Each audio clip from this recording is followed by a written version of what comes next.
If you've followed this channel for long, you probably know that I wear hearing aids about 10 or 12 hours a day.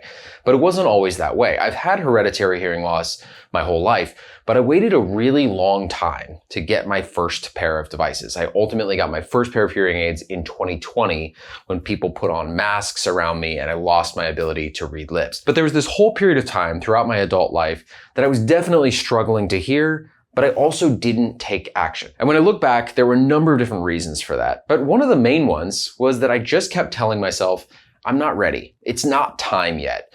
I don't think it's quite bad enough for me to take that important step, which is getting hearing aids. Now, when I finally did get hearing aids, I quickly realized that I'd been missing out on a lot of sound and clarity, and importantly, confidence in my everyday life. And if I could rewind the clock, I would have done it much, much sooner. If you're watching this video and you're on the fence about getting hearing aids or even just getting your hearing tested, maybe you're wondering, is it time, or maybe I'll wait a few more years? I'd like to share with you a few of the experiences or patterns to watch for that will help you understand if you have hearing loss and if it's time to consider an intervention or at least a hearing test to better understand your hearing situation. If this is the first time we're meeting, my name is Blake Cadwell. I'm the co-founder at Soundly.com. We're one of the leading destinations for hearing health research and shopping in the United States. We also have a hearing test, which is free. You can take it in about 5 minutes. We'll talk about that hearing test throughout this video, but if you haven't tested your hearing, that is one great way to find out exactly where you stand on paper. But in this video, we'll also talk about some of the things you might be able to notice in your everyday life that will help you understand where your hearing is at. If you enjoy this video, I'd appreciate it if you'd give it a thumbs up and subscribe to the channel. It helps us reach more people and put out more videos just like this. With that, let's get into it.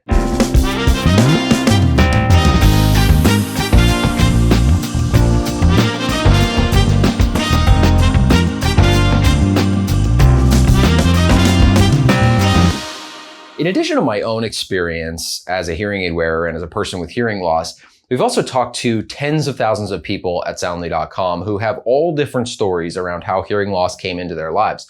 In most cases, hearing loss comes on slowly over time. So an age-related hearing loss will slowly slip away, typically in the highest frequencies.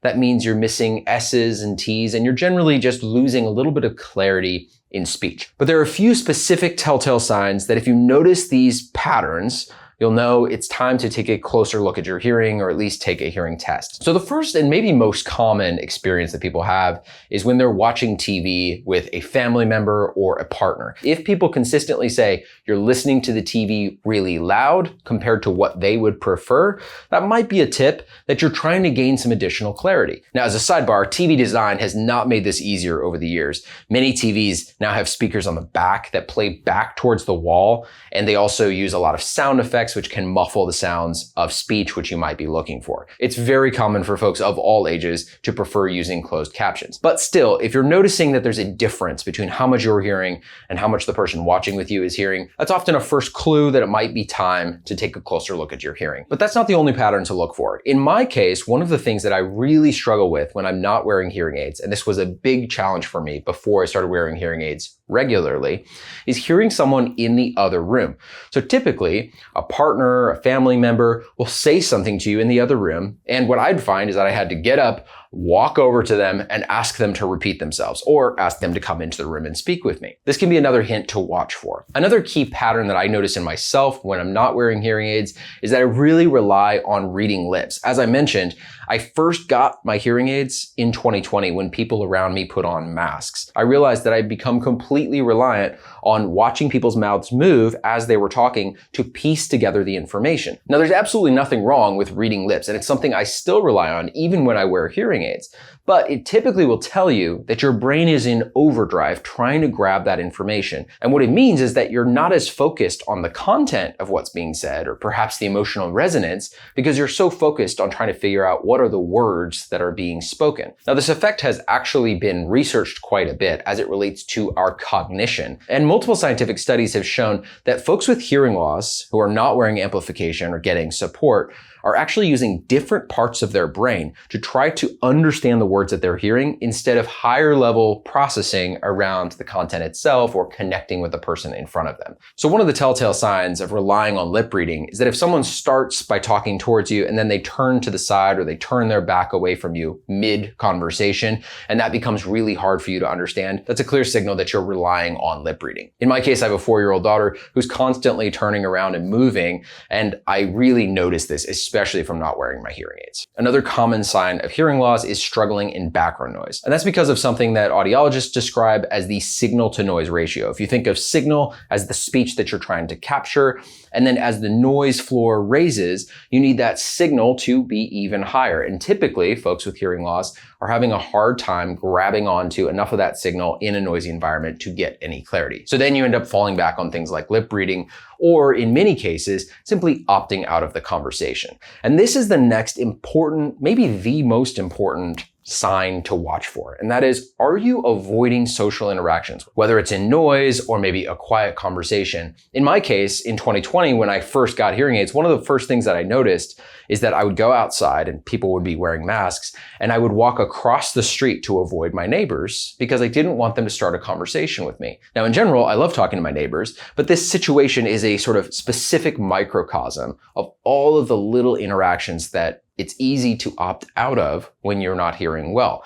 That might just be letting a conversation happen on one end of the table without really tuning in or interjecting. It might be avoiding a certain person who just speaks quietly or mumbles. But for me, perhaps the most important impact of not hearing well is that my confidence headed into a conversation is just a little bit lower. I want to end the conversation faster. I feel just a little bit less engaged. I almost have my guard up because I'm not sure if I'm going to totally track with what's being said. Now, in my experience, I gain a lot of that confidence back by wearing hearing aids just because I'm getting that clarity and that crispness in speech. I typically wear a hearing aid that sits behind the ear. It has multiple microphones. It's grabbing directional sound and it's clarifying and amplifying that sound as it heads into my ear canal. There are lots of great products on the market, both over the counter and prescription products. We talk a lot about those on the channel. But the key thing is I'm getting enough volume that I can actually track with the conversation and I'm not opting out. So if some of these patterns sound familiar to your own experience, maybe you're missing conversation in another room, or background noise is tough, or you're avoiding certain conversations, it's probably a good time to take a first step. Now, you might wonder, what is the first step? And do I need to jump all the way to treatment?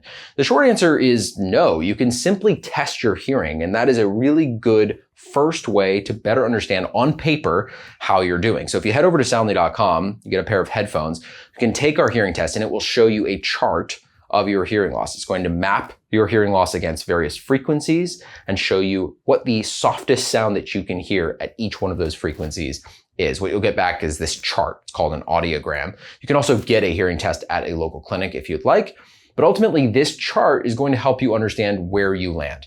If you have mild hearing loss, moderate hearing loss, severe hearing loss, or maybe no hearing loss at all, ultimately that's going to help you understand what to do next. Now, if you get that chart either at a local clinic or via Soundly.com and you're not entirely sure what you're reading, you can talk to our team over at Soundly.com. We're happy to give you a second opinion. And we can help you understand if you are a good candidate for hearing aids. We can also talk to you about the various models that are available. So there are receiver and canal hearing aids like the ones I'm wearing now. There are also invisible styles. There's even a pair of glasses which doubles as hearing aids. It has an open ear speaker that plays sound into the ear, so it's a little bit less invasive if you're just looking for a way to get started. There are lots of ways to get started hearing better, but the important thing is to actually take some action. And usually the first step is just simply getting a hearing test. In my case, I waited almost 2 decades after I became aware of my hearing loss.